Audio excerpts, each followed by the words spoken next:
Pankaj ji, humility का क्या दखल है आपकी ज़िंदगी में? भले अपार्टमेंट के किसी फ्लोर पे रहते हों, पर हमारा रूट कहीं ना कहीं है और वो अदृश्य है, दिखता नहीं है।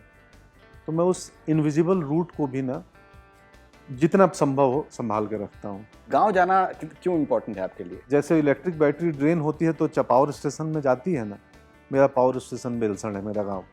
क्या बात है। तो मैं जाता हूँ वहाँ 4 दिन में रिचार्ज हो जाता हूँ। केके का एक गाना है शेर जी, दिल में, जंगल कोई पानी। दुखद घटना घटी है भी हम लोगों के साथ में, बहुत ही अच्छे इंसान थे। जब स्क्रीनिंग होगी सर आएंगे के सर तो मिलूंगा, क्योंकि मैं खुद उनका बहुत बड़ा मुरीद हूँ। और वो नहीं हो पाएगा तो जीवन में ऐसी कुछ इच्छाएं अधूरी रह जाती हैं।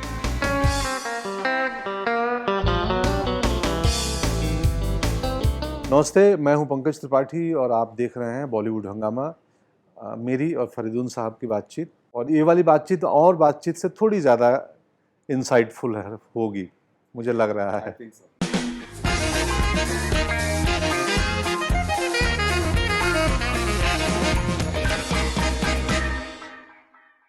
ओके एंड नाउ अभी जिस तरीके से आपके आपके शोज़ की आपकी जो आई थिंक चर्चा है और एक्सपेक्टेशंस हैं, मिर्ज़ापुर 3 अभी लॉन्च हुआ है, क्रिमिनल जस्टिस 3 का टीज़र अभी आया है एंड उसमें आपको उसमें मतलब हम देख सकते हैं, लोगों की क्यूरियोसिटी है।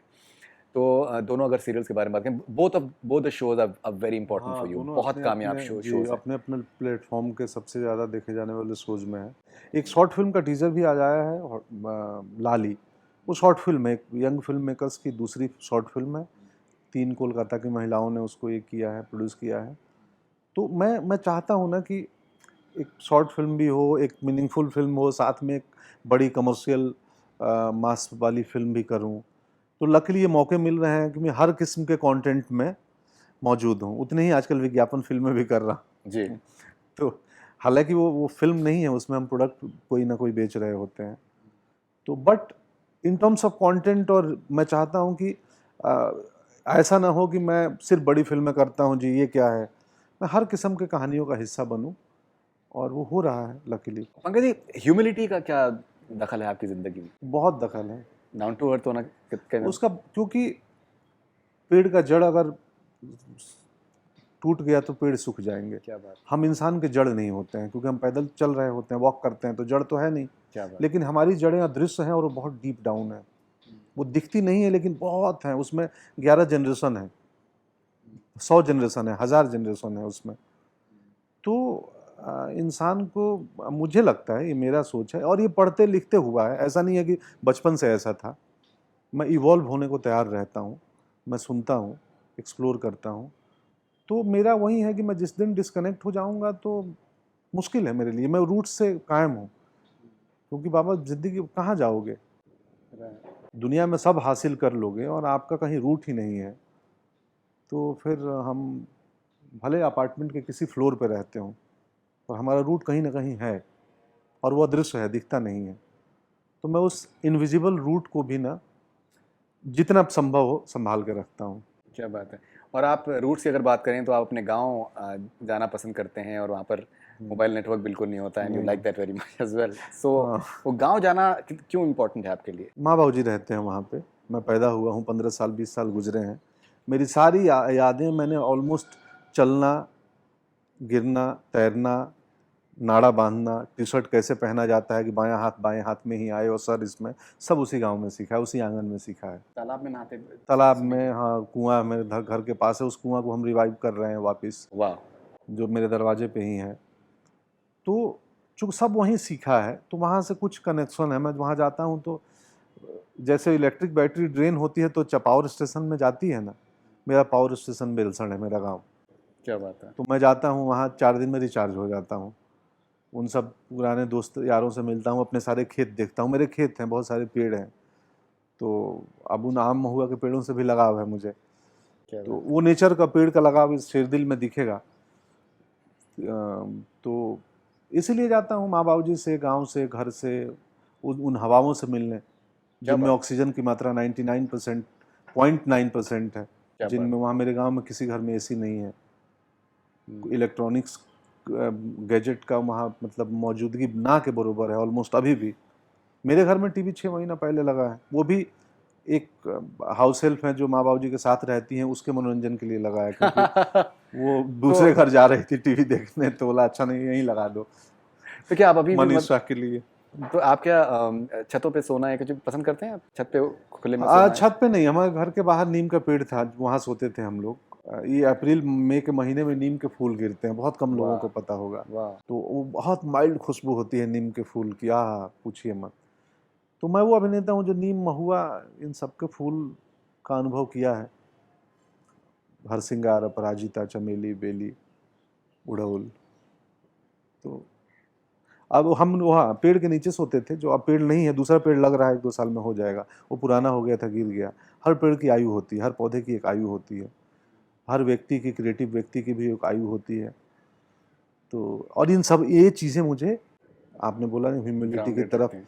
बोलते वो कहाँ कहाँ क्या अचीव करना, कहाँ जाना है। तो इसके पीछे आई थिंक रीडिंग, अध्यात्म, थोड़ा पढ़ाई लिखाई। कबीर का गाना है शेर दिल में, मोको कहाँ ढूंढे रे बंदे, मैं तो तेरे पास हूँ। खोजी होवे एक पल में मिल जाए। खोजो तो सही, ईश्वर तो हमारे पास ही है, इधर ही है। आप वाणी में कितनी सत्यता लाते हो, कितनी ट्रांसपेरेंसी रखते हो, इधर भी तो ईश्वर है। घर से निकल रहे थे तो बाबूजी बोला जुबान पे नियंत्रण रखना, संयम रखना। क्या बात, कबीर ने बोला ऐसी वाणी बोलिए जो दूसरों को अच्छा लगे। क्या बात है। तो यही सब सुन पढ़ के, और जो भी व्यक्तित्व बना, आदमी बना हूँ। आई नो हम सिनेमा के प्लेटफॉर्म पे, आपका बॉलीवुड हंगामा पे, पता नहीं कितने दर्शकों को ये बातें कितनी अच्छी लगें, कैसी लगें, पर क्या करें, अब सूरज ना चाहते हुए भी रोशनी दे ही देता है। आपके इंटरव्यूज़ बहुत पसंद किए जाते हैं बॉलीवुड हंगामा पे, और मुझे मतलब कॉन्फिडेंस है कि ये भी लोग बहुत पसंद करेंगे। के का एक गाना है शेर जी दिल में, जी, गुलजार साहब ने लिखा है। जंगल कोई पानी। दुखद घटना घटी है भी हम लोगों के साथ में, बहुत ही अच्छे इंसान थे। अपेरेंटली आप मिल नहीं पाए उनसे, मिल आपका नहीं बड़ा पाए, अरमान हाँ। था वो मिलने का उनसे। चूँकि अभिनेता रिकॉर्डिंग, ऑडियो रिकॉर्डिंग में नहीं जाते हैं, या मैं कहीं व्यस्त था। मैंने तस्वीर देखी थी, मैं सोचा था देख के कि जब स्क्रीनिंग होगी सर आएंगे के सर तो मिलूंगा, क्योंकि मैं खुद उनका बहुत बड़ा मुरीद हूँ। और वो नहीं हो पाएगा। तो जीवन में ऐसी कुछ इच्छाएं अधूरी रह जाती हैं, और नियति और हम सबका जीवन इतना क्षणभंगुर है, किस पल क्या हो जाए कोई नहीं जानता है। इसलिए भी लगता है कि नहीं भाई, जितना प्रेम हो सकता है एक दूसरे से बांट लो। मैं हमेशा माफ़ी मांगने और माफ़ करने के मूड में रहता हूँ। क्या मैं कभी भी किसी से किसी गलती पे माफ़ी मांग सकता हूँ, वो चाहे हायरार्की में या उम्र में मेरे से छोटा भी क्यों ना हो। क्या बात है। और कभी भी किसी को माफ़ कर सकता हूँ, क्योंकि पता है कि यार ये सब हिसाब यहीं कर लो, कुछ लेके नहीं जाना है। क्या बात है, क्या बात है। That's fascinating. ना, एक आखिरी सवाल है पंकज भाई, कि जैसे अगर हम सिर्फ दो किरदारों की बात करें, जैसे मिर्ज़ापुर 3 और क्रिमिनल जस्टिस, दोनों किरदार आपके बहुत बहुत ज़्यादा मकबूल हैं। और मकबूल तो खैर मिर्ज़ापुर 3 में हैं भी। और तो उसमें दोनों किरदार बहुत पॉपुलर हैं, और उसमें उनकी बड़ी पिक्यूलियरिटीज़ हैं जो कि लोग बहुत पसंद करते हैं, दोनों की। और उसमें ये है कि वो इतनी चर्चित हैं, इतने मीम्स उसके ऊपर बनते हैं कि जी दैट ये एक मुझे लगता है कभी केस स्टडी होना चाहिए उसके बारे में। आपका, जैसे हम बात कर रहे हैं कि आप अपने काम को एंजॉय करते हैं, जी आपके लिए बड़ा ज़रूरी है कि वो एक level of living those moment, ताकि लोग भी उसको एंजॉय कर सकें। बहुत सा काम आप कर भी रहे हैं, तो वो आपने कहा जैसे फटीक फैक्टर कहीं ना कहीं आपके अंदर आ रही, तो आपके लिए कितना इंपॉर्टेंट है कि यार ये जो दोनों किरदार हैं, इनको मुझे इंजॉय करना बहुत ज़रूरी है एक्टिंग, मतलब जब मैं उनको परफॉर्म कर रहा हूँ, I need to enjoy them, because then only people will relate to them the way जी they have been doing in the past. जी, कालीन भैया बहुत पावरफुल व्यक्ति हैं। माधव मिश्रा बहुत पावरलेस व्यक्ति है। जब वो वकील भी हंसते हैं उस पर कोर्ट रूम में, कह रही वो एफिडेविट करने वाला छोटा मोटा वकील है। वैसे ही शेरदिल का गंगाराम पावरलेस व्यक्ति है, कि उसके प्रेजेंस को महसूस करना मुश्किल है, अननोटिसेबल है। वो किसी महफिल में आ जाए गंगाराम तो कोई नोटिस भी ना करे। तो जब एक अभिनेता, मेरे लिए बहुत इंपॉर्टेंट है ना प्रोसेस को एंजॉय करना। अगर प्रोसेस बोरिंग हो जाए ना, मेरे लिए परिणाम उतने इंपॉर्टेंट नहीं है कि फिल्म ने क्या किया, ओटीटी ने कितना किया। मेरे लिए प्राइमरीली प्रोसेस में मज़ा आना चाहिए, क्या बात है। फिल्मिंग का, उसकी मेकिंग का, उसके रीडिंग का, कॉस्ट्यूम ट्रायल का, सोचने का कि यार इस कैरेक्टर को उस सीन में ऐसा कुछ करते हैं, ये बनाते हैं। कल ही एक सीन कर रहे थे तो मैं वो, मुझे खैर वो तो मुझे ना प्रोसेस, नॉट मुझे, मैं सिर्फ मुझे नहीं, मुझे लगता है ज़्यादातर अभिनेताओं को प्रोसेस ही बहुत मज़ा देता है, क्योंकि फर्स्ट हैंड एक्सपीरियंस एक्टिंग का, सीन का हम करते हैं करते हुए, क्या बात है। ऑडियंस करती है वो उसके बाद करती है। तो हिंदी में एक शब्द है रस उत्पत्ति, रस का उत्पन्न होना, दूसरा शब्द है रसास्वादन, रसापान जिसको कि उसको स्वाद लेना। तो ऑडियंस जो है वो रसास्वाद करती है, उस इमोशन का वो स्वाद लेती है, मज़ा लेती है, कोई भी इमोशन हो, और हमारा काम है उस रस को उत्पत्ति करना, ताकि हम सर्व कर पाएँ उस रस को आप तक। रस मीन्स इमोशन, ये नाट्यशास्त्र के रस की बात कर रहा हूँ। तो वो प्रोसेस हमारे लिए बहुत मज़ेदार होता है जब हम बना रहे होते हैं। उसमें एक्सपीरियंस, उसमें इमेजिनेशन, उसमें स्क्रिप्ट की गाइडेंस, उसमें डायरेक्टर की गाइडेंस, उसमें कॉस्ट्यूम वाले की मदद, क्या कॉस्ट्यूम पहनाया है, कैसा पहनाया है। तो हमेशा मुझे लगता है कि आर्ट एक बहुत ही कलेक्टिव काम है, जिसमें सिर्फ अभिनेता नहीं होता है।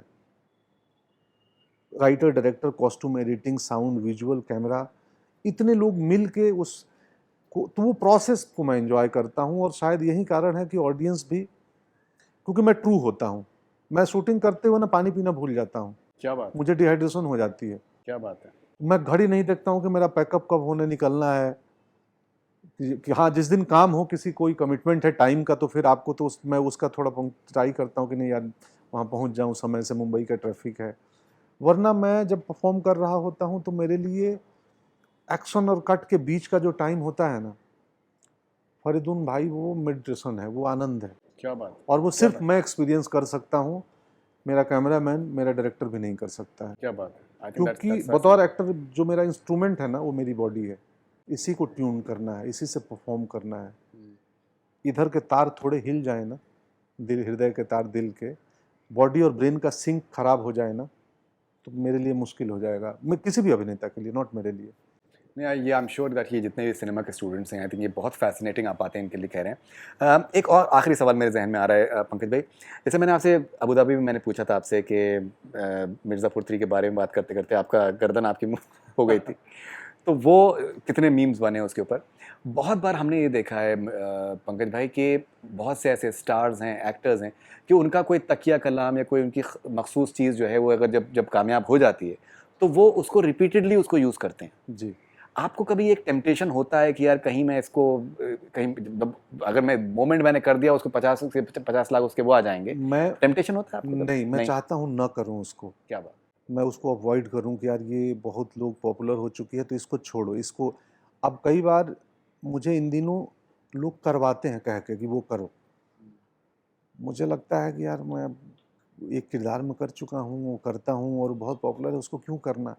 लेकिन बतौर एक्टर हम लेबरर भी हैं, हम पेड लेबरर हैं, हमें एक हायर किया गया है कि मैं जो चाहूँगा वो तुम करोगे, तो मैं डायरेक्टर से कैसे आर्ग्यू करूँगा। तो कई बार मैं कर भी देता हूँ, कोई बात नहीं, ठीक है, बट मैं चाहता हूँ अगर मेरी राय लें तो मैं नहीं करना चाहूँगा कि नहीं छोड़ दो, मत करवाओ।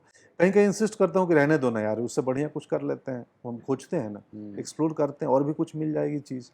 बट वो कई हमारे कैरेक्टर्स के बिहेवियर हमारे आचरण में आ जाते हैं, और कई बार जाने अनजाने भी हो जाते हैं। तो कई किरदार में या फिल्म में मैं ना चाहते हुए भी उसको रिपीट कर दिया होऊंगा, मैं भी अवेयर नहीं होऊंगा, क्योंकि बोला ना एक्शन और कट के बीच का क्षण है मेडिटेशन, उसमें बहुत ज़्यादा एहसास हमें नहीं होता है कि हम कैसा और क्या कर रहे हैं। ये मालूम है कि इस लाइट को लेनी है, इसको एक्टर का क्यों लेना है, लुक मेरा ये है, बावजूद उसके वो क्षण में हमें एहसास नहीं होता, और कुछ चीज़ अपने आप भी रिपीट हो सकती है। Great, that's fascinating.